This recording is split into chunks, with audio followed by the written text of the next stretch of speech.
Hey guys, Justin here, welcoming you back to Retro Game Look Back, and we are continuing our Star Wars game coverage for the month of Star Wars, and this is the week of Star Wars Episode 8. Happy Star Wars release, guys, for The Last Jedi. So anyway, we're going to be looking at this week's Star Wars Rogue Squadron, which was originally released for the Nintendo 64, but is now available on Steam with 3D conversion, which you can actually play this game in 3D. So a little bit about the game. It's a time of great rejoicing in the galaxy. Luke Skywalker, with the help of Wedge Antilles, has blown up the Death Star, but there's little time to celebrate. The mighty Empire is gathering strength for a determined all-out assault on the rebel forces.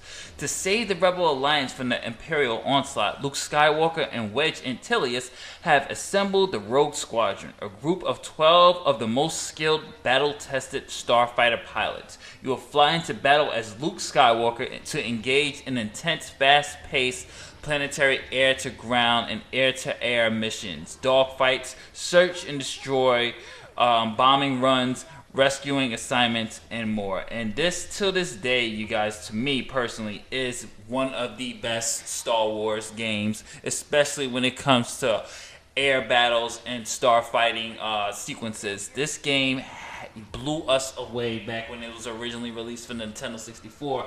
Then we had the sequel for the GameCube, which was Rogue Squadron 2, which it was good. I mean, I will say for the first level, the Death Star was just absolutely amazing for its time. But I still have more love for the first one because just the way the gameplay mechanics was.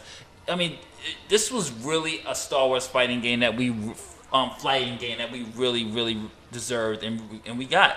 It's challenging. It had a really good story, and you do relive some key Star Wars moments with bonus missions. And it was packed with a lot of content and a lot of levels that you had to do. And it was just amazing. Just from the sound design, we had the voice actors who did a really good job of giving their best Mark Hamill impression, and even just Wedge as well. Overall, you guys, this was a very fun game for its time, and I can't stress that enough. Just mainly because of the gameplay mechanics and just the challenges that you had to do.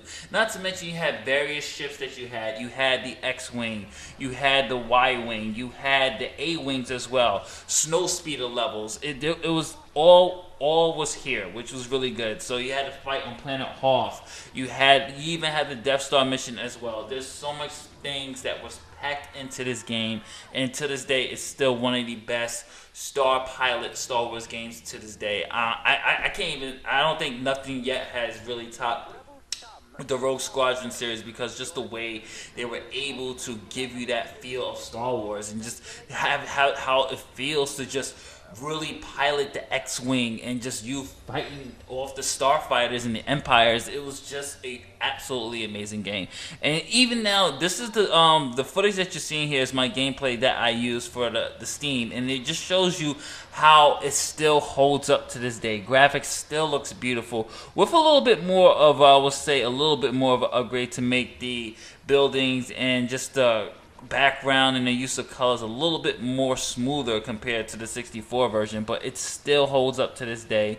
The sound quality is still there. The gameplay, which of course I play with my mobile controller, still holds up and it still feels as smooth. No frame rate issues. This is still, to me, one of the best Star Wars fighter pilot games, and I honestly, Battlefront 2 that was recently released does not even hold a candle to the mechanics and the way the gameplay played here with this, because this was just absolutely amazing. Story's still fun to play. Music, production, this is still one of the best, if not top 5 Star Wars games of all time. Rogue Squadron, you guys. If you have never played this, definitely pick this up. I promise you will not be disappointed with this. Yeah, it does feel a little repetitive in some missions, you know, when you have to stop convoys or do rescues or destroy enough TIE fighters, but just the gameplay elements alone of how smooth it is, how greatly the challenge becomes, the story, the presentation, the amount of ships that you get to pilot, it's just a great addition to the Star Wars franchise. So definitely Rogue Squadron, a worthy retro game look back. Later days.